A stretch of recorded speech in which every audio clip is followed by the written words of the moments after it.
Shane, he says, are you a great American?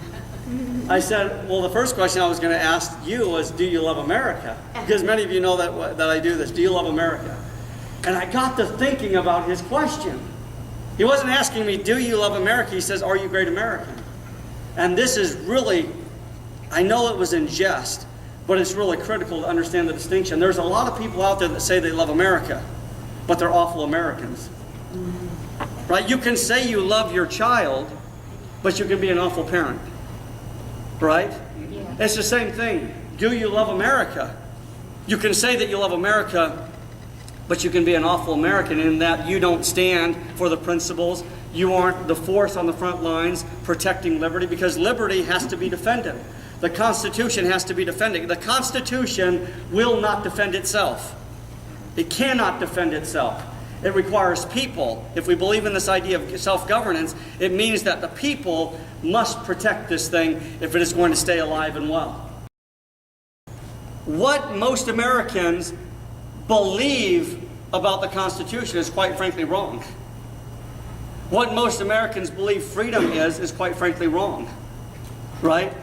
So what we're talking about is not just an election cycle battle, because what you're talking about in very real terms is an election cycle battle. Right. You're talking about, Ed, though, in your heart and your mind, I've talked to you enough to know that you're talking about an educational battle that must take place. Yes. That's going to take time, right? Because you have and you guys have got to go back to your Tea Party groups, your Republican clubs, your conservative clubs, and you've got to set them straight, because they believe the leadership. I'm painting with a broad brush now. I'm just telling you about my interaction, painting with a pretty broad brush. The idea is, though, that the election cycle battle is the most important thing that needs to be won. Right? And I've shared with you, if I mentioned to you this person's name, every single one of you in this room would recognize it. He's a leader here in Arizona. I went to dinner with him with about 6 other people. We sat down and he says, Shane, you're running this academy, you talk about all these great ideas. I just have one question for you. Can you turn this country around in 9 months with the information that you're offering? And I laughed. I said, you're crazy. You're not joking, are you? No, I'm serious. I said, you're crazy.